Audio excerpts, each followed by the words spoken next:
A Course of Love, Book 3, 40 Days and 40 Nights, Day 3, Accept Abundance. Accept your anger, for it is the next step in the continuum upon which we travel. When a person is dying, just as when a person is undergoing this final surrender, there are stages through which one moves. The first is denial, and the second is anger. We have already spoken of denial, albeit in a new way. Now we will speak of anger in both an old and a new way.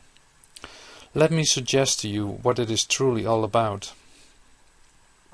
It is about the way you have learned and your lack of understanding what this did to you. What was it that was taught too in the time of learning? It was the mind. Thus your mind has been trained for learning, and you are most willing to have new insight, new information, and even new discoveries enter through your mind, because this is known to you and is what you are familiar with. In the area of the mind were you most willing to accept teachers, leaders, guides, authorities, for only through them did you learn. You are beginning to see now that this learning was not a choice, but only the way you knew life to be. While the freedom of childhood learning might be seen as the way learning was meant to be, the time of this pure learning was grown shorter and shorter, while the time of enforced learning has grown more entrenched. In the area of the body came another form of learning about which you saw yourself as having little choice. When the body had something to teach you, what choice did you have but to listen? So the mind and the body were both conditioned to have learning thrust upon them. You long ago quit resisting most of this learning and accepted it as the way things are. This kind of acceptance is what we are reversing with a new acceptance. With your heart you grew less accepting of these outside attempts at influence. You, who as both individuals and as a species, have been conditioned by thousands of years of learning through the mind, learning in often painful ways, said no to learning through the heart. Many of you will admit to growing a bit angry with the beginning of this course and its challenge to your ideas regarding love. Most of you approached learning through the heart with even more openness than you did new ideas about love, not realizing that they were one and the same. So our first point of discussion in the realm of anger is that no matter where anger seems to arise, anger is a product of the condition of learning. It always was, but now this is being revealed to you not just through my words, but by your experiencing of anger in new ways. You may not have felt a great deal of this anger yet, but it is there, and here we will discuss its function. There is one area that is greeted with even more anger and more resistance in regarding to learning of all kinds. In other words, both old learnings as well as new, then love. This is the area that you call money and that I will call abundance. Feel your body's reaction to this statement. Some of you will feel excitement at the idea of this issue being finally discussed, but be aware of your feelings as we proceed, for I tell you truly, here is where your greatest anger and your greatest lack of belief and acceptance lies. You may believe a spiritual context for your life can change your life, make you feel more peaceful, give you comfort of non-physical nature. These ideas, whether you realize it or not, are all associated with mind. It is through mind that these new ideas will change your actions and your life. Your mind that, through increased stillness, will give you more peace. Your mind that will accept comfort of a certain type, even extending to a new comfortableness of being. You believe having a spiritual context for your life can, in other words, change your inner life, but are more skeptical in regard to its ability to affect your outer life. And nowhere are you more skeptical than in regard to money or abundance. The area of money or abundance is where learning fooled you and failed you the most. You may believe that having a spiritual context for your life will assist you in feeling more loved and possibly even assist you in finding someone to love. You may believe that this spirituality can help mend a feeling of brokenheartedness, can cause you to extend forgiveness to those who hurt you, to make amends to those who you hurt, or to simply quit feeling guilty or bitter, shamed or rejected because of them. But you do not believe this spiritual context is capable of bringing you the lack of want you associate most strongly with money. Just posing the idea that having a spiritual context for your life will assist you in living abundantly will cause you to think, "I doubt it," or "I'll believe it when I see it." You might think spirituality can assist you in living a more simple life and thus a life of limits of which you are more accepting. But given time to consider such an idea, you are likely to become more and more agitated, to go back and forth between the general and specific, thinking of both your own lack in life and that of those whose lack is more pronounced than your own. Fairness seems non-existent in terms of who has and who has not, and the world seems made up of haves and have-nots, and to function in the insane way that it does largely due to this discrepancy. In such a case, would it make sense that we not address this issue, this blatant cause of so much insanity, this cause of such anger? Let us return for a minute to the base idea behind the issue of money or abundance, the way you have learned. The mind would tell you that nothing is given and that all must be either learned or earned. Most times both, for you have learned in order to earn, and learned in order to advance yourself in the world in one way or the other. Since money or abundance is not a given for all, but only for a few, you think of it much like the given of natural gifts or talents, the givens of fresh and inspired ideas. You do not, however, see that these are in truth linked as givens, for you do not see that all are gifted. It is only because some are gifted more abundantly than others that they can use the givens of talents and inspired ideas to bring them wealth.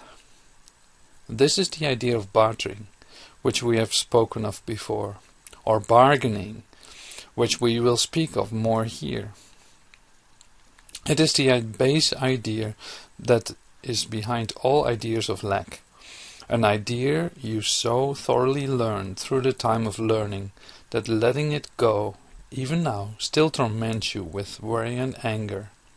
It is the idea of an if-this then-that world, an idea of a world in which the beliefs set forth within discourse are neither seen nor lived by.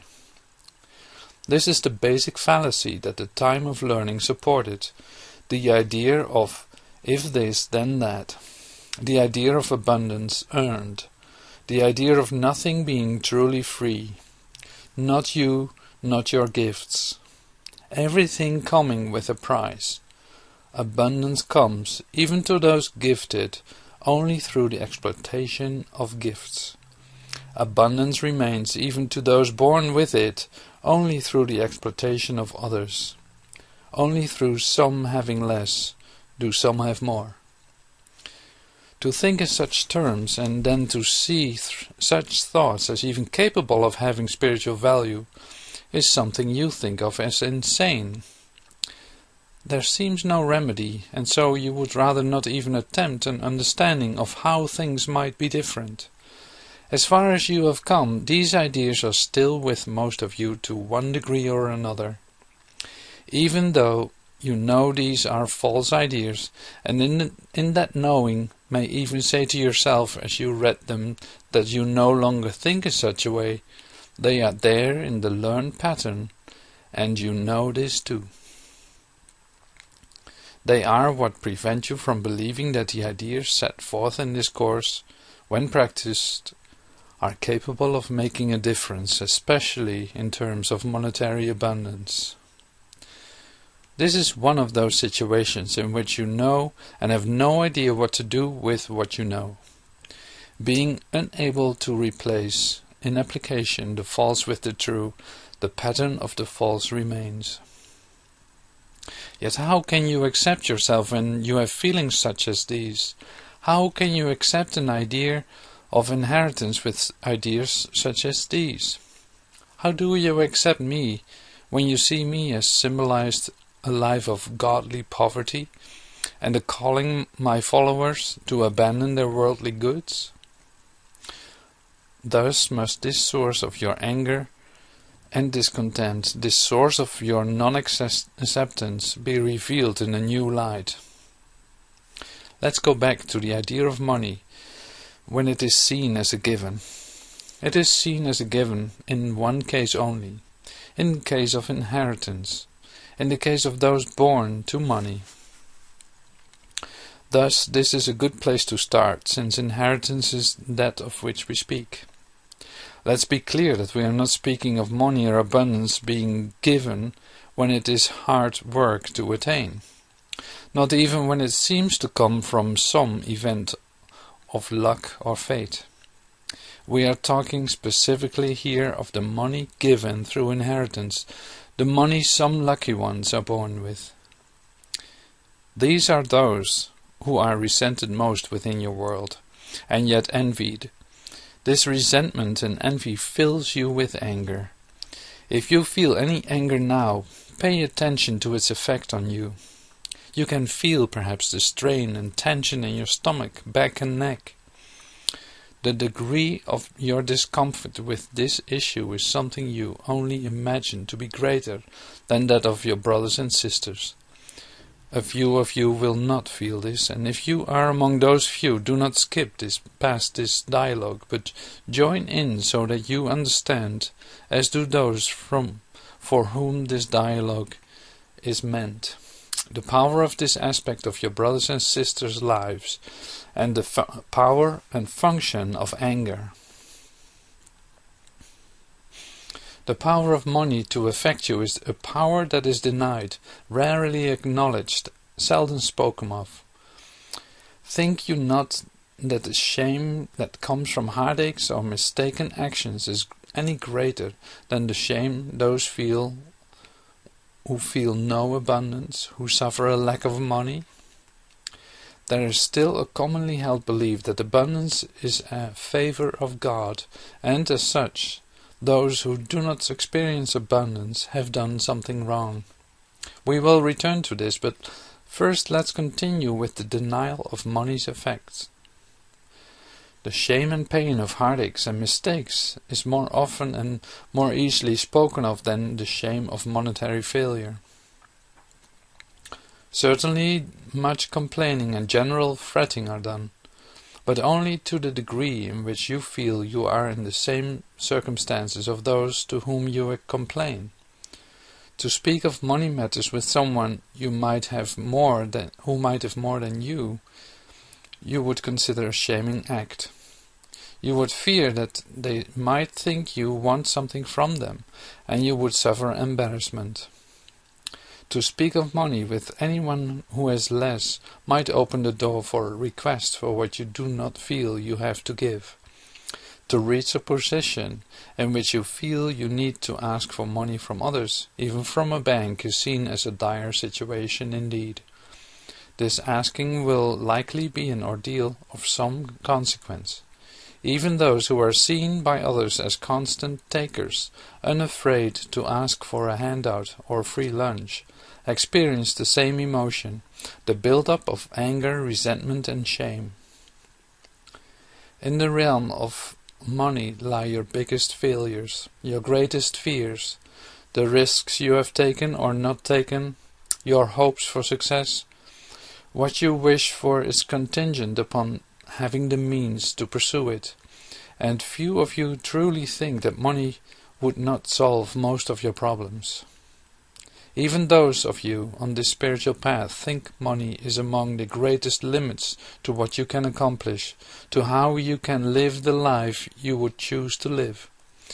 You may have left behind aspirations of wealth and replaced them with ideas of having more time, more fulfilling work, simpler pleasures, and yet you still see your new state as one that does not touch upon this aspect of reality. The better life you might attain will be a byproduct rather than the effect of cause. Here is the real of the old reality, most solid and unrelenting. Not having enough is the reality of your life because it was the reality of the learning life. Even if you are one of those others consider lucky, one of those who always has just enough, little do others know that your fear is as great as theirs, that while you admit you have enough, you are sure it will not be enough for what the future holds. And if you ever need evidence for this position, it is quick to come. As soon as you get just a little bit ahead, a need arises. The roof leaks, the car breaks down, and an endless series of needs arise. This evidence is exactly what you have sought. This is the way fear operate. They operate in the pattern of the ego, a pattern that was learned, a pattern that was emphasized and re-emphasized through external events so that it would not be forgotten, so that it would reinforce wants until this attitude of wanting seemed impossible to unlearn. It is a pattern of survival, but not of your survival.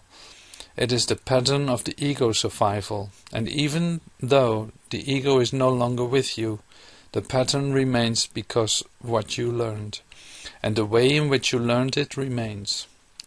Remember, you have learned that nothing is given. For what use would you have of learning if such were not the case? In our dialogue we began to use examples of what you did not learn in order to demonstrate what you learned is not true.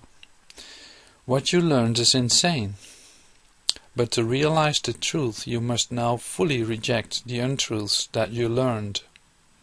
You must fully reject the idea that taught you that you do not have enough, that you will only have what you can earn or learn, that only through effort will you gain, and that with your gain will come another's loss. In other words, here is where you must accept the teachings of this course. Do not feel dejected that you have not learned these things. They were learned to the degree that you could learn them within the teachings of A Course of Love. But beyond learning is where we now stand. We now stand at the place of the rejection of learning, the rejection of all you learned. Let me set your mind at ease, for you are not called to sacrifice, as you have been told time and time again. I do not ask you to give up what you desire, but to expect and accept a response to what you desire. Remember that we are headed even beyond desire, and know that desire must first be met before you can be taken beyond it. The condition of want, like all conditions of learning, ended with the end of learning. The condition of want was a learning device, not one of divine design, but one of the thought system of the ego.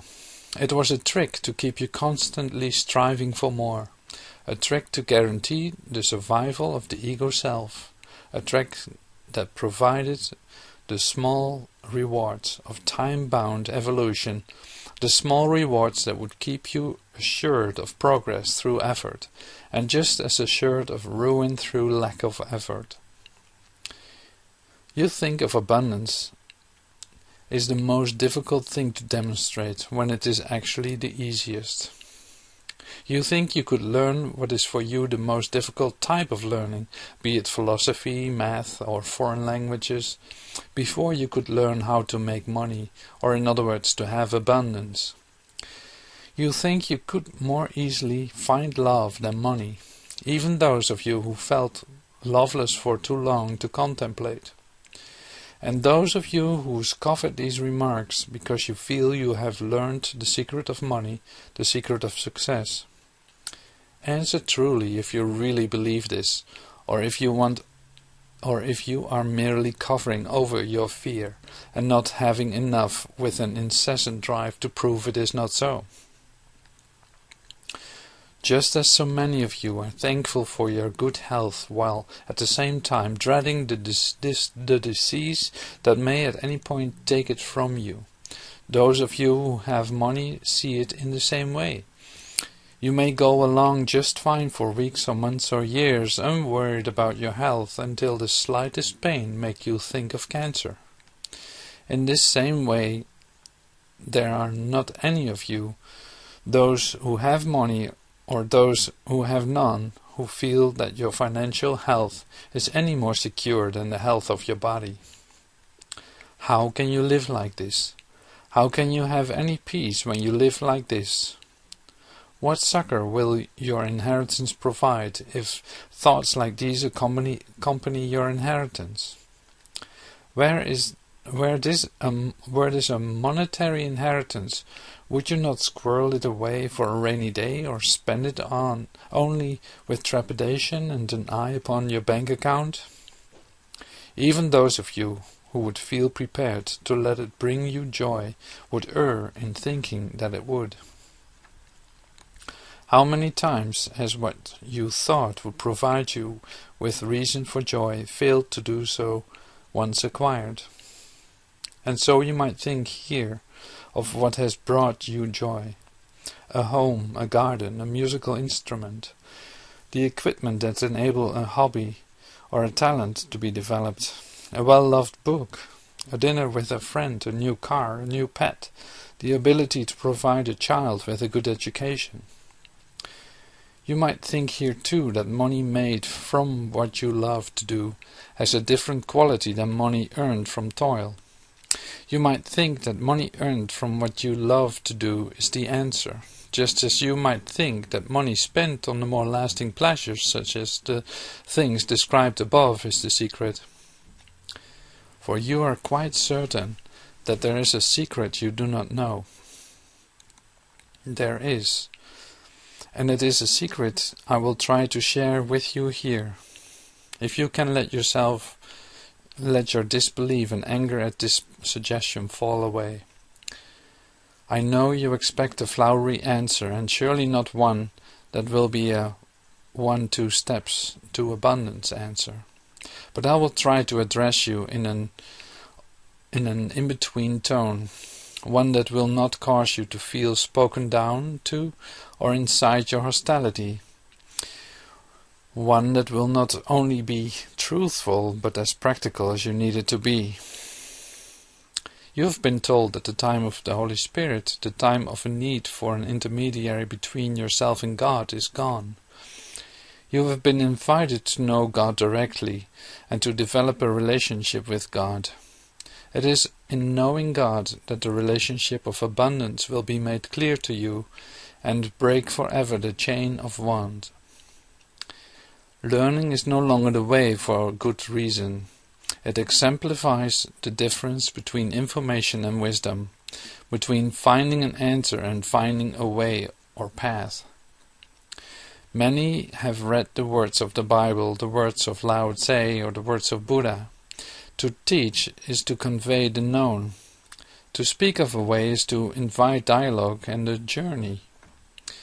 This is what all master teachers taught, often throwing the question posed back upon the poser, in order to say, use me not as an intermediary. It is only in relationship with the God within that the way will become clear. To read the inspired wisdom of teachers such as these in order to learn has prevented the very relationship that these teachers sought to impart. What you have learned, and since the time of learning had revealed to you, is a new way, the way of direct relationship with God, the way of knowing through discovery.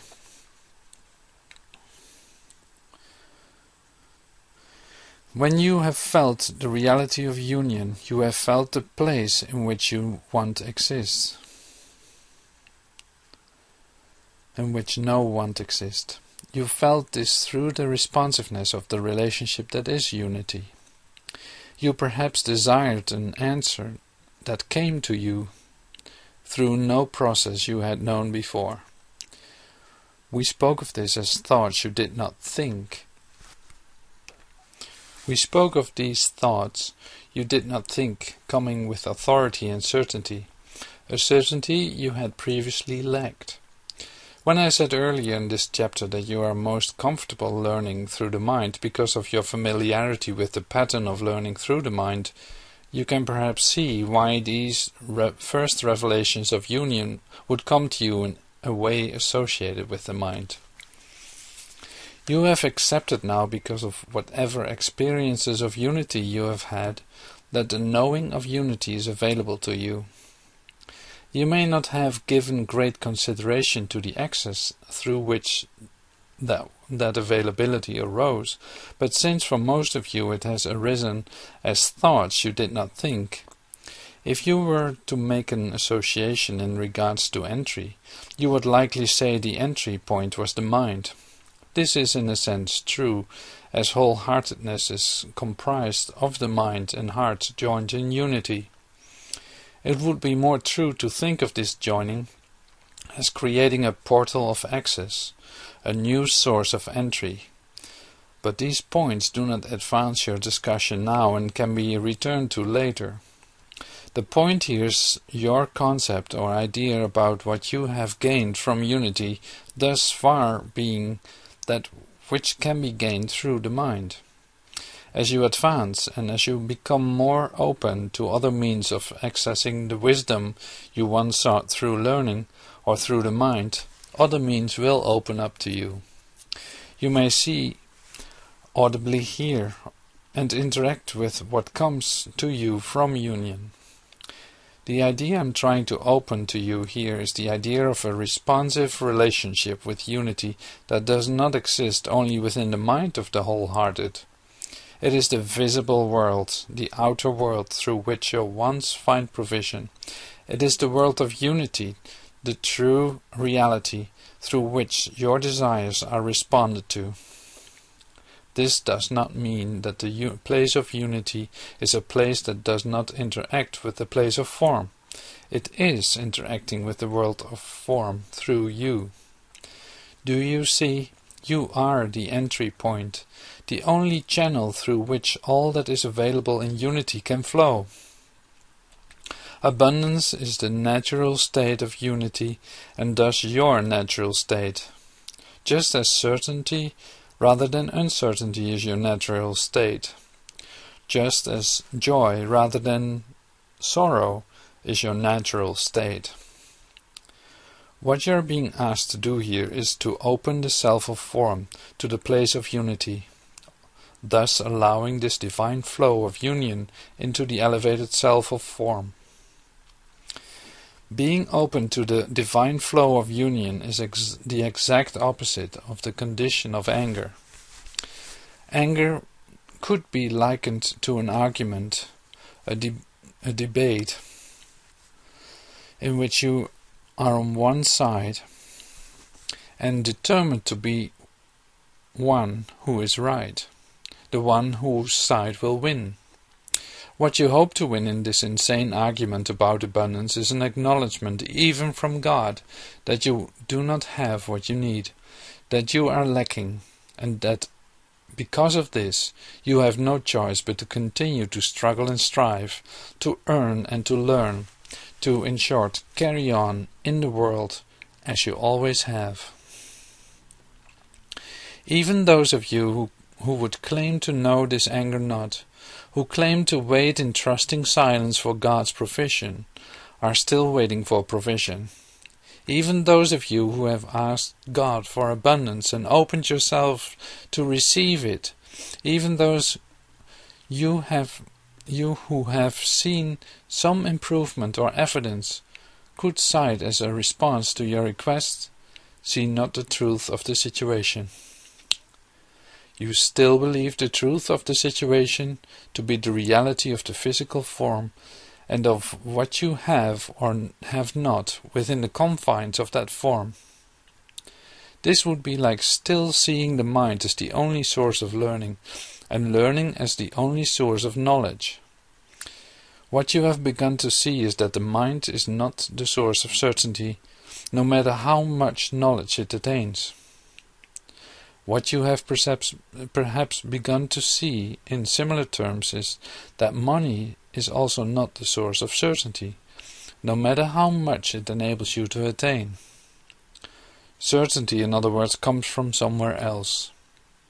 This somewhere else we have defined as your true reality, the reality of union. Living in this reality, the reality of certainty, is the key to abundance, the only key to abundance.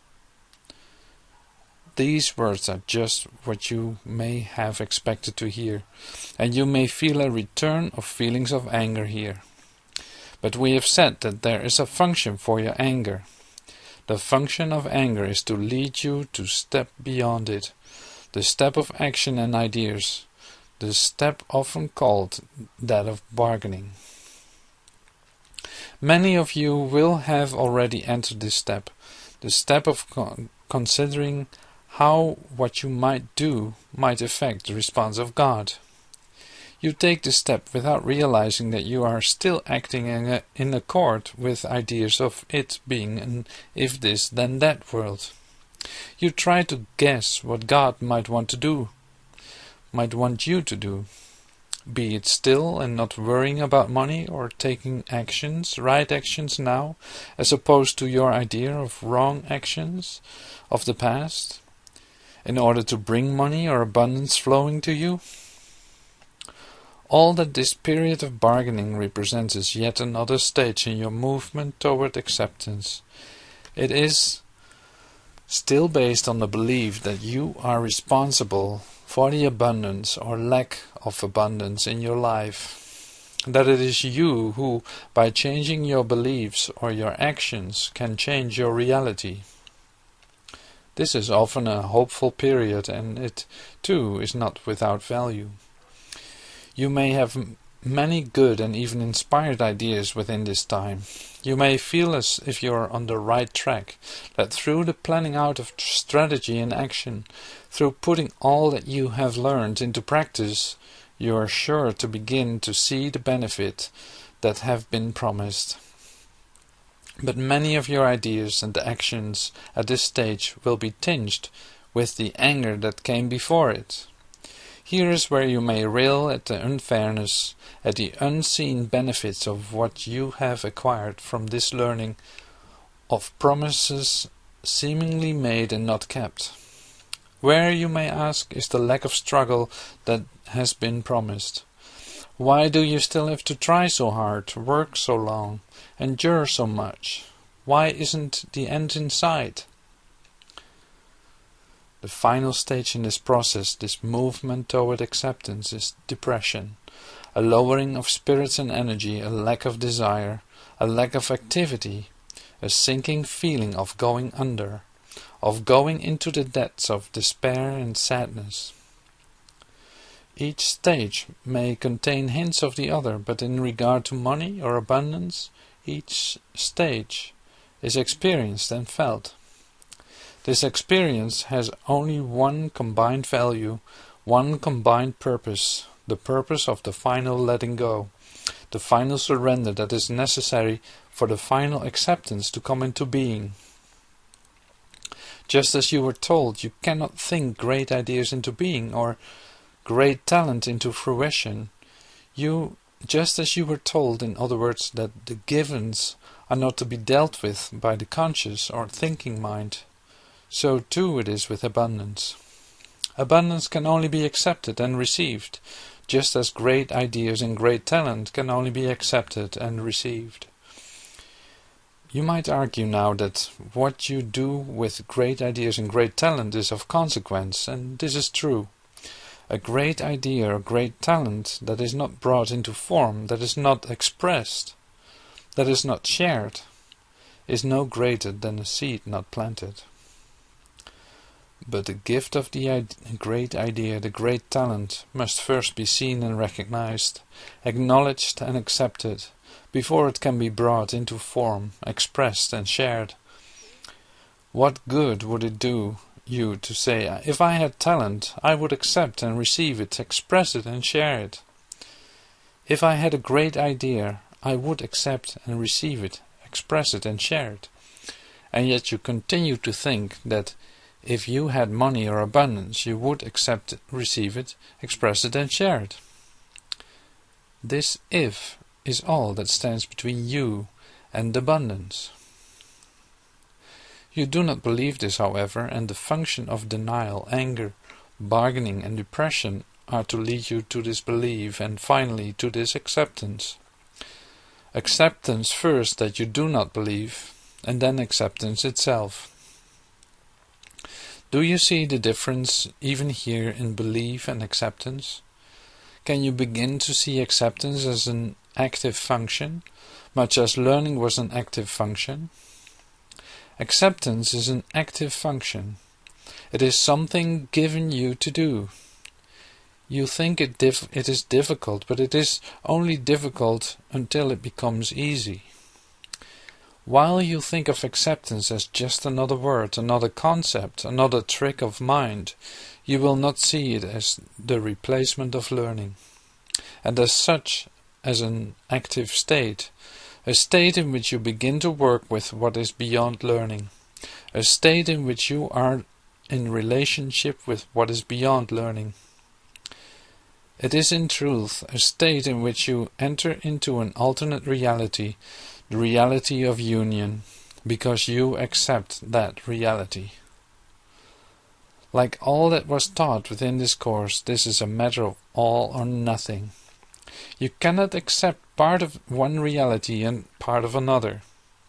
You cannot accept, for instance, the compassionate and loving benevolence of the universe, of God, of the all of all, and still accept the reality of lack.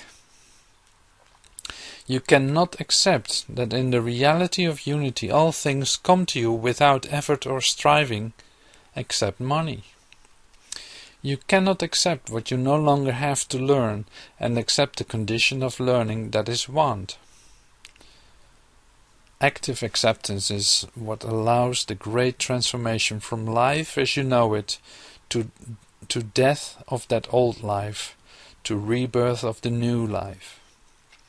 By clinging to some of the old, you prevent its death and you prevent the rebirth of the new. You prevent the very life-giving resurrection you await. You prevent the elevation of the self of form. This does not have to be. You have wanted something to do to change your circumstances in this earthly reality. This is what you have to do. This is the action required. The active acceptance of abundance is the way to abundance. Active acceptance is a way of being in relationship with all that flows from unity. This you cannot learn, but you can practice, and thus your practice begins.